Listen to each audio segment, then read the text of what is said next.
Price the lord. ದೇವರು ಯಾರನ್ನು ಮೆಚ್ಚುತ್ತಾನೋ ಅವರನ್ನು ಅಭಿವೃದ್ಧಿಪಡಿಸುವವನಾಗಿದ್ದಾನೆ ಮತ್ತು ಆತ್ಮಿಕ ವರಗಳಿಂದ ಅವನನ್ನು ಅಲಂಕರಿಸಿ ಉನ್ನತ ಸ್ಥಾನದಲ್ಲಿ ನಿಲ್ಲಿಸುವವನಾಗಿದ್ದಾನೆ. ಅದಕ್ಕೆ ವಾಕ್ಯ ಬರೆಯಲ್ಪಟ್ಟಿದೆ, ಅರಣ್ಯಕಾಂಡ 17ನೇ ಅಧ್ಯಾಯ 5ನೇ ವಾಕ್ಯದಲ್ಲಿ, ನಾನು ಯಾರನ್ನು ಮೆಚ್ಚಿದ್ದೇನೋ ಅವನ ಕೋಲು ಚಿಗುರುವುದು ಎಂಬುದಾಗಿ ಬರೆಯಲ್ಪಟ್ಟಿದೆ. ಹೌದು ಪ್ರಿಯರೇ, ದೇವರು ಯಾರನ್ನು ಮೆಚ್ಚುತ್ತಾನೋ ಅವರ ಕೋಲನ್ನು ಚಿಗುರುವಂತೆ ಮಾಡುವವನಾಗಿದ್ದಾನೆ.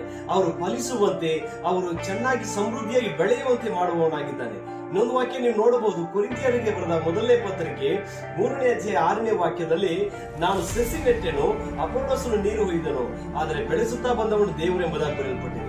ಯಾರಿಂದ ಯಾರು ಇಲ್ಲ, ಯೇಸು ಕ್ರಿಸ್ತನಿಂದ ದೇವರಿಂದ ಎಲ್ಲವೂ ಸಾಧ್ಯ ಪ್ರಿಯರೇ. ಒಬ್ಬನ ಸ್ಥಿತಿಗತಿಯನ್ನು ಬದಲಾಯಿಸುವವನು ಆತನಾಗಿದ್ದಾನೆ. ಆತನ ಸಮ್ಮುಖದಲ್ಲಿ ಒಪ್ಪಿಸಿಕೊಡುವಾಗ ದೇವರು ನಿಮ್ಮನ್ನು ಸಮೃದ್ಧಿಯಾಗಿ ಅನೇಕರಿಗೆ ಸಾಕ್ಷಿಯಾಗಿ ನಿಲ್ಲಿಸುವವನಾಗಿದ್ದಾನೆ. God bless you all.